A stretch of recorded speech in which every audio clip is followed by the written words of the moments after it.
Bonjour, bienvenue dans un moment évangélisation. Donc c'est le numéro 3. Aujourd'hui on va voir du fait d'avoir une présentation de l'évangile cohérente et structurée. Donc on va vraiment rentrer dans le fait de préparer sa méthode d'évangélisation, de préparer les versets que vous allez utiliser, les parties, etc. Donc on va vraiment voir ça aujourd'hui. Et c'est important que vous ayez une structure, que vous ayez un ordre, et que vous puissiez, vraiment que les personnes en face puissent bien comprendre la simplicité de l'évangile, qu'ils puissent bien comprendre ce que vous leur enseignez. Et à ce sujet, 1 Corinthiens chapitre 14 donc, nous montre que Dieu n'est pas l'auteur de la confusion et que Dieu aime ce qui est fait par ordre. Donc c'est important que vous prépariez votre méthode, qu'elle soit ordonnée, qu'elle soit structurée, cohérente, et que les gens comprennent bien lorsque vous présentez l'évangile. Donc ça c'est un contexte bien sûr d'église, donc c'est pas vraiment le même contexte, mais bon, Dieu est toujours le même. Et il est dit dans 1 Corinthiens chapitre 14 verset 33 « Car Dieu n'est pas l'auteur de la confusion, mais de la paix, comme dans toutes les églises des saints. » Donc on voit que Dieu n'est pas l'auteur de la confusion. Donc soyez précis, soyez structurés pour que les gens en face puissent bien comprendre. Lorsque vous présentez l'évangile à quelqu'un, il ne faut pas que vous soyez confus, il faut que vous soyez précis et clair. Et ça demande de la préparation. Et donc préparez votre méthode et ordonnez votre méthode. Et dans le verset 40, il est dit que toute chose se fasse décemment et avec ordre. Donc voilà, c'est important de faire les choses avec ordre, d'être ordonné, et donc d'avoir une structure vraiment ordonnée. Et il ne faut pas que les gens soient confus, il faut bien que les gens comprennent la simplicité de l'évangile, parce que l'objectif de l'évangélisation, c'est que les gens comprennent, et c'est que les gens croient. Donc il faut que pour que les gens croient, il faut qu'ils comprennent l'évangile. Donc c'est pour ça que c'est important de structurer.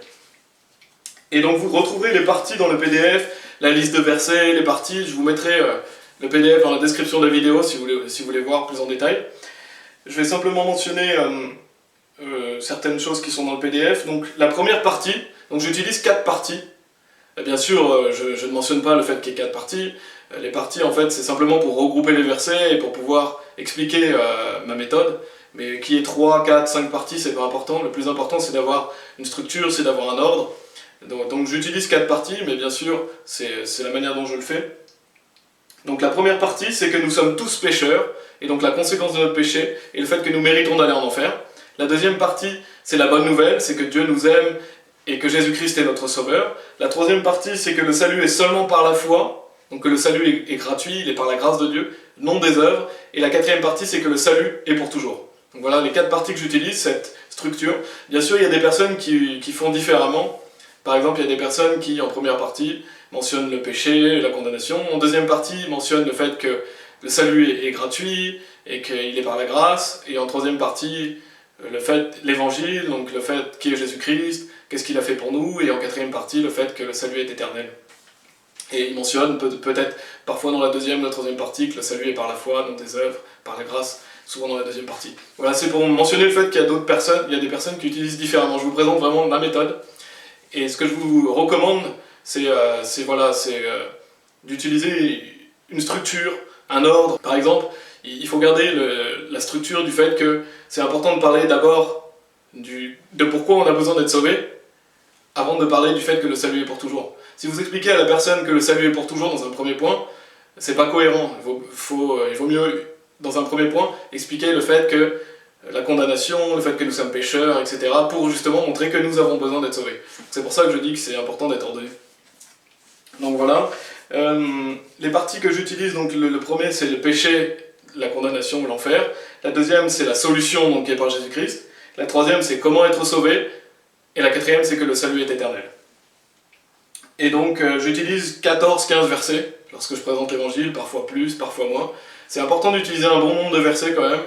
Je trouve que 14, 15, 16, c'est bien, même peut-être un peu moins des fois. Mais je ferai une autre vidéo plus tard pour... si par exemple, si la personne vous laisse moins de temps, si vous devez faire un résumé, là c'est différent. Mais si vous avez le temps d'expliquer, alors expliquez avec quand même un bon nombre de versets, parce que c'est la parole de Dieu qui permet à la personne d'être sauvée. La foi vient de ce qu'on entend, et ce qu'on entend vient par la parole de Dieu. Bien sûr l'action de l'Esprit Saint, et le fait qu'une personne sauvée lui annonce l'évangile. Mais ce que je veux dire, c'est que la personne a besoin d'écouter la Bible, et il faut que vous expliquiez les versets de la Bible. Donc c'est ça, présenter l'évangile à quelqu'un, c'est montrer des versets à la personne et lui expliquer. Et vous pouvez donner des exemples, vous pouvez expliquer avec vos mots l'évangile en utilisant la Bible, en utilisant des versets. Donc je vais mentionner les parties, les versets. Donc la liste de versets que j'utilise, que vous retrouverez sur le PDF, c'est Romains 3, 23, Romains 6, 23, Apocalypse 21, 8, Romains 5, 8. Pas à chaque fois, mais des fois je mentionne Matthieu chapitre 1, verset 21 et 1 Jean 5, 7. 1 Jean chapitre 2, verset 2, 1 Pierre 2, 24, Romains 8, 34, Actes 16, 30 et 31, Éphésiens 2, 8 et 9, Romains 6, 23, la deuxième partie, parce que moi je mentionne seulement la première partie au début, Jean 3, chapitre 3, verset 15 et 16, Tite chapitre 1 et 2, Jean chapitre 1, verset 12, Jean chapitre 10, verset 27 à 29, Hébreux 13, 5 et 13, 8 parfois, et Romains chapitre 10, verset 9 et 10, ou Romains chapitre 10, verset 13. Ça c'est la liste de versets que j'utilise le plus souvent.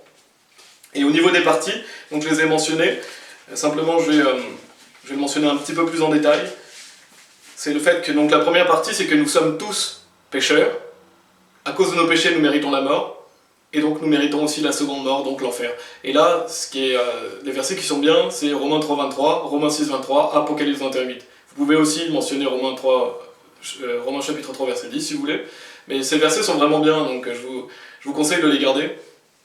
Il y en a qui utilisent aussi Apocalypse 20, 14, 20, 14 et 15, enfin je sais plus exactement. Mais voilà, c'est important de bien expliquer le péché, la condamnation et l'enfer. Et donc ça c'est la première partie. La deuxième partie, c'est la bonne nouvelle, c'est que Dieu nous aime et que Jésus-Christ est le Sauveur. Donc là j'utilise Romains chapitre 5, verset 8, Matthieu chapitre 1, verset 21 et 1 Jean 5, 7, 1 Jean chapitre 2, verset 2 et Romains chapitre 8, verset 34. Tout à l'heure j'ai dit que Matthieu chapitre 1, verset 21 et 1 Jean 5, 7, je les utilise pas à chaque fois. Parce que ça dépend si la personne connaît la Trinité, ça dépend si la personne connaît Jésus-Christ. C'est important de demander si la personne elle connaît Jésus-Christ. Parce que si elle ne connaît pas Jésus-Christ, alors vous pouvez aller dans un peu plus de versets et bien lui montrer qui est Jésus-Christ et ce qu'il a fait. Et donc voilà, donc ça explique l'amour de Dieu, le fait que Jésus-Christ est venu mourir sur la croix pour nos péchés, le fait qu'il a été enseveli, qu'il est ressuscité des morts. Donc ça c'est la bonne nouvelle, c'est l'amour de Dieu et la solution en Jésus-Christ. La troisième partie, c'est que le salut est par la foi, donc c'est en croyant en Jésus-Christ qu'on est sauvé, non des œuvres, que c'est une grâce et que c'est gratuit. Et là, donc, j'utilise Actes chapitre 16, versets 30 et 31, Éphésiens 2, 8 et 9, Romains 6, 23, la deuxième partie, et Jean chapitre 3, versets 15 et 16. Et là, bien sûr, vous pouvez utiliser d'autres versets, il y a beaucoup de versets qui montrent que c'est par la foi, que c'est pas par les œuvres, et donc vous pouvez utiliser d'autres versets si vous voulez. Il y a certains versets qui sont vraiment bien, comme Actes 16, 30 et 31, Éphésiens 2, 8 et 9, que je vous invite, Jean chapitre 3, versets 15 et 16, que je vous recommande d'utiliser. La quatrième partie, c'est que le salut est pour toujours. Donc à ce sujet, on peut utiliser Tite chapitre 1, verset 2, Jean chapitre 1, verset 12, Jean chapitre 10, verset 27 à 29, Hébreux 13, 5 et 8. Et voilà, vous pouvez utiliser aussi d'autres versets, il y a d'autres versets qui prouvent que le salut est pour toujours. Et ça là, c'est important de montrer que Dieu nous donne la vie éternelle. Donc là, on montrait aussi dans la partie 3 le fait que Dieu nous donne la vie éternelle, que c'est gratuit, que c'est un cadeau. Et là, on explique bien que c'est pour toujours, que c'est la promesse de Dieu, que vous devenez un enfant de Dieu, que Dieu est fidèle, que Jésus vous tient dans sa main, que vous ne pouvez plus périr, etc. Donc là, c'est très important d'expliquer que le salut est pour toujours. Certaines personnes n'expliquent pas cela, mais si vous n'expliquez pas que le salut est pour toujours, ce n'est pas complet. Vous ne pouvez pas vous arrêter en disant que c'est par la foi, que c'est non des œuvres, et vous arrêter là. Non, il faut expliquer vraiment que c'est pour toujours. Parce que si une personne ne croit pas que c'est pour toujours, elle n'est pas sauvée. Donc c'est important de bien lui expliquer que c'est un événement, que c'est éternel, que la personne ne peut pas perdre son salut, et bien vérifier avec la personne si elle a compris. Donc voilà, ça c'est les 4 parties que j'utilise. Encore une fois, j'utilise le mot partie, mais c'est vraiment pour moi en fait, parce que les personnes, je ne leur dis pas combien il y a de parties, simplement c'est pour structurer et regrouper les versets et pour vous partager aussi la méthode que j'utilise, que voilà, je fais des parties. Parce que sinon il n'y a pas vraiment de parties, il y a plus une structure, il y a plus un ordre. Et oui, on peut découper ça en parties pour être ordonné, mais quand vous présentez l'évangile à quelqu'un, c'est différent parce que vous utilisez vos versets dans l'ordre. Donc regardez bien le PDF si vous voulez plus d'informations. Voilà, autre chose qui est important, c'est de préparer votre méthode, préparer les versets que vous allez utiliser, l'ordre dans lequel vous allez les donner, et que ce soit cohérent, ordonné, structuré. Et ce qui est important aussi, c'est si par exemple, c'est la première fois que vous évangélisez, si vous ne connaissez pas l'ordre des versets par cœur, donc c'est de les noter dans votre Bible, sur un post-it, ou de les noter directement dans la Bible, ou sinon ce que vous pouvez faire, c'est noter le verset suivant à côté du verset que vous êtes en train de lire. Par exemple, si vous commencez par Romains 3, 23, vous mettez Romains 6, 23 à côté, comme ça vous savez dans quel verset vous allez. Et ça c'est important, parce que lorsque vous allez présenter l'évangile à quelqu'un, Soyez prêts à savoir à quel verset vous allez et dans l'ordre. Donc, oubliez jamais aussi le fait de garder la simplicité de l'évangile, je l'ai mentionné avant, mais 2 Corinthiens chapitre 11 verset 3 nous dit que vraiment la simplicité qui est en Christ, il est dit « Mais je crains qu'en quelque sorte, comme le serpent dupa Ève par sa sournoiserie, qu'ainsi vos intelligences ne soient corrompues, abandonnant la simplicité qui est en Christ. » Donc la simplicité qui est en Christ, le salut est simple à comprendre. Le salut est simple à comprendre, pourquoi? Parce que Dieu a tout accompli pour nous, nous avons seulement à nous confier en lui, pour recevoir le don de la vie éternelle. Donc gardez bien cette simplicité de l'évangile, ne compliquez pas l'évangile, permettez aux gens de bien comprendre cette simplicité, bien sûr, expliquez bien en détail, mais que votre manière de présenter soit simple, et que ce ne soit pas confus justement, que ce ne soit pas désordonné, et que ce ne soit pas vraiment comme si c'était compliqué d'être sauvé alors que c'est simple d'être sauvé. Et donc on verra dans d'autres parties comment se préparer à l'évangélisation, dans d'autres moments d'évangélisation on verra d'autres choses. Aujourd'hui c'était vraiment pour que vous prépariez votre méthode, que vous réfléchissiez bien aux versets que vous allez utiliser, comment les structurer, comment les ordonner, comment arriver à bien faire comprendre à la personne la simplicité qui est en Christ. Et donc je vous invite vraiment à regarder le PDF, à regarder la playlist aussi du pasteur Jiménez, parce qu'il a une présentation d'évangile qui est un peu différente, donc vous choisissez la présentation qui vous convient le mieux. Et vous pouvez l'adapter bien sûr. Et donc en conclusion, préparez votre méthode, soyez prêts, soyez précis, soyez clairs, soyez ordonnés et logiques. Et je vous conseille d'utiliser donc bien mentionner le péché, la condamnation et l'enfer, la solution, donc le fait que Dieu nous aime et qui est Jésus-Christ, qu'est-ce qu'il a fait pour nous, que le salut est par la foi, non des œuvres, et que c'est un cadeau gratuit, et le fait qu'il est éternel. Voilà. Donc je vous invite vraiment à vous préparer, à prendre le temps. Quand on fait un sport, quand on fait un travail, on se prépare pour ça. Donc quand on va présenter l'évangile, on se prépare pour ça. On est des ambassadeurs pour Christ, donc on doit représenter Christ. Dieu nous dit qu'il n'est pas l'auteur de la confusion, que Dieu aime que les choses soient faites avec ordre. Et donc soyons prêts, préparons-nous, prenons le temps qu'il faut pour nous entraîner. Et allez-y en tant que partenaire silencieux, si vous avez cette chance d'avoir un parleur à côté de vous, allez-y en tant que partenaire silencieux pour apprendre, pour bien... voilà, prenez votre temps avant de présenter l'évangile. Et si vous vous sentez prêt à y aller, ou si vous êtes tout seul pour y aller, alors allez-y, mais préparez-vous d'avance, répétez.